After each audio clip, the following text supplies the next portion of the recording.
moment we head to Pakistan, there is a red line in Pakistan that is hardly ever crossed by anyone. But voices of dissent are now becoming louder in the country, with thousands of Pashtuns rising against the army. They're calling out the establishment for its human rights violations. Here's a lowdown on why Pashtuns took their anger out on the streets in Lahore.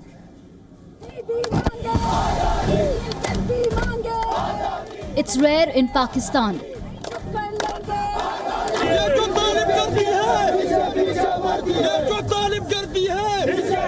People coming out on the streets against the country's army and security forces.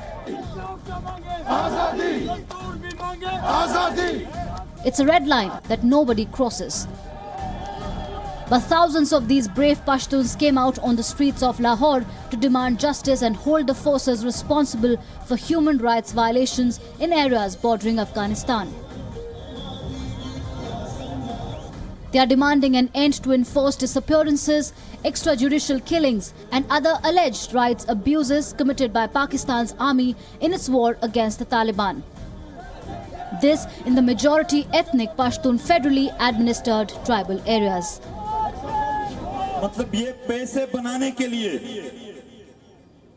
बर्तन को भी चोरी कर सकते हैं, लोगों को भी फरोख्त कर सकते हैं, मिसिंग पर्सन को भी फरोख्त कर सकते हैं। इसका एक ही नजरिया है, यहाँ पैसे बनाओ, फिर रिटायर्ड हो के बाहर के मुमालिक में वहाँ बंगले बनाओ और अपने ऐश-ओ-इज़्ज़त की जिंदगी गुजारो।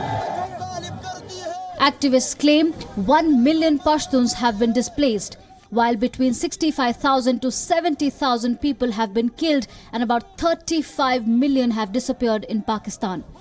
According to Amnesty International, 700 cases of enforced disappearances from the country are pending with the United Nations.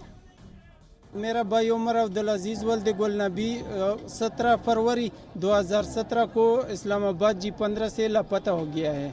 अभी तक 1 साल 4 महीने हो गए, हमारे अपने भाई के साथ कोई राब्ता नहीं हुआ है। अभी तक हमें ये पता नहीं है कि वो जिंदा है या मुर्दा है।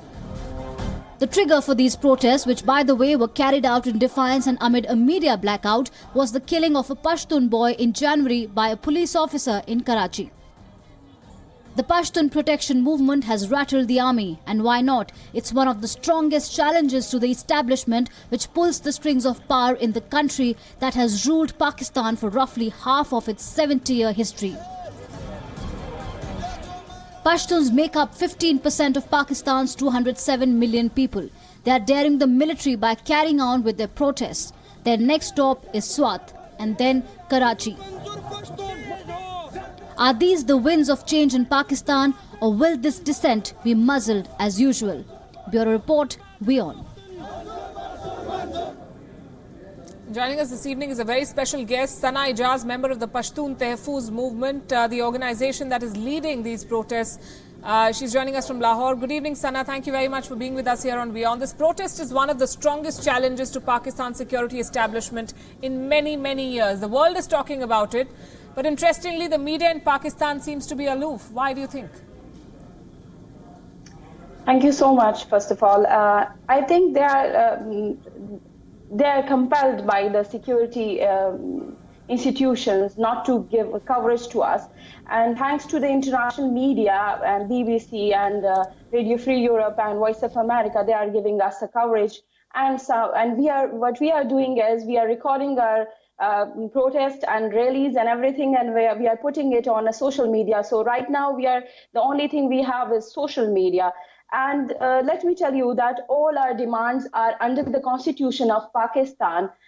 Article 25 says that you have to treat your citizen equally, but we Pashtun, we are suffering a lot due to this war on terror and things like that, not only in federally administered tribal area, but also in provincially administered tribal area and Khyber Pakhtunkhwa, and across Pakistan, wherever Pashtun are living, they are facing extrajudicial killing, they are facing landmines in FATA, they are facing curfews in FATA, they are a lot of people, the number are in thousands, they are missing. So what we are asking is, We are asking the state to, give them a right of a fair trial according to the Constitution, Article 10 and 10A, and give us a right to have a peaceful gathering according to the Article 16, that we can have a peaceful gatherings. But what they are doing is they are making hurdle for us.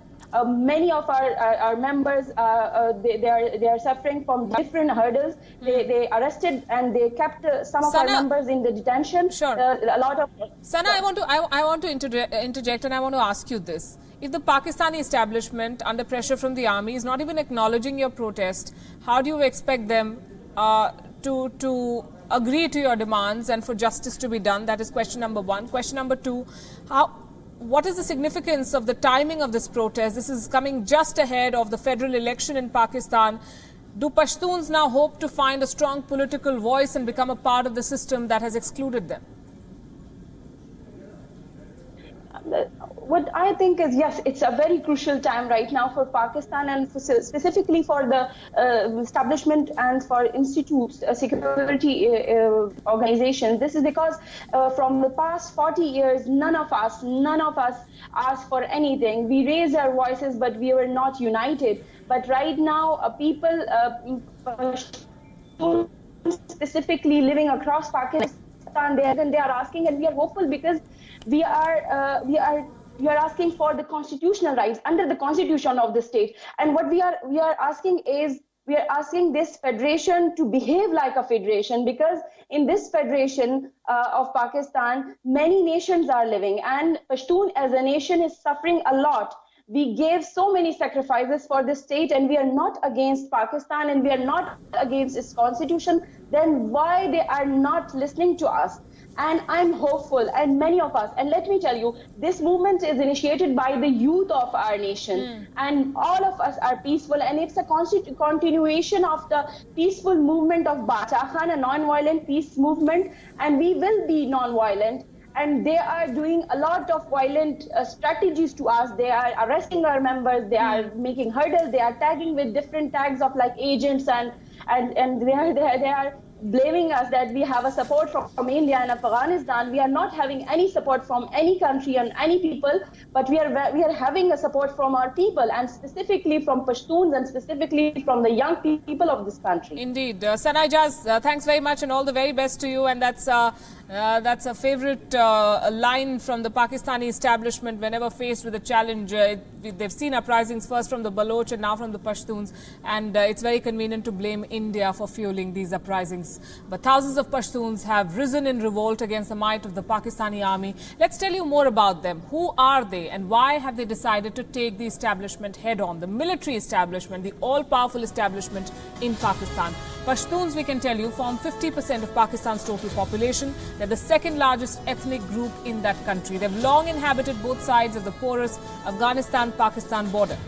In Pakistan, they are in a majority.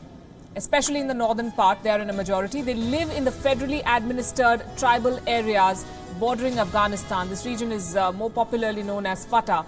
They have witnessed attacks by the Taliban and at the same time endured the wrath of the army that's fighting the terror group. Fatah is still governed by colonial-era regulations in Pakistan. These regulations call for collective punishment for entire communities, including property destruction. The parliament or courts in Pakistan have no jurisdiction in this region. This has been kept socio-economically isolated from the rest of the country, not like the rest of Pakistan is doing very well socio-economically, but this is even worse. And this has led to unemployment and neglect. After the Taliban, the Pakistani army, Pashtuns became victims of America's drones when the country chose to intervene in the Afghanistan war in 2011, and that is when their lot worsened. Prominent Pashtun rights activists say that the army is unfairly labeling the entire community as terrorists, and the situation is worse in Waziristan. Human rights activists say that 1 million Pashtuns have been displaced, between 65 to 70,000 have been killed, more than 35 million Pashtuns have disappeared in Pakistan.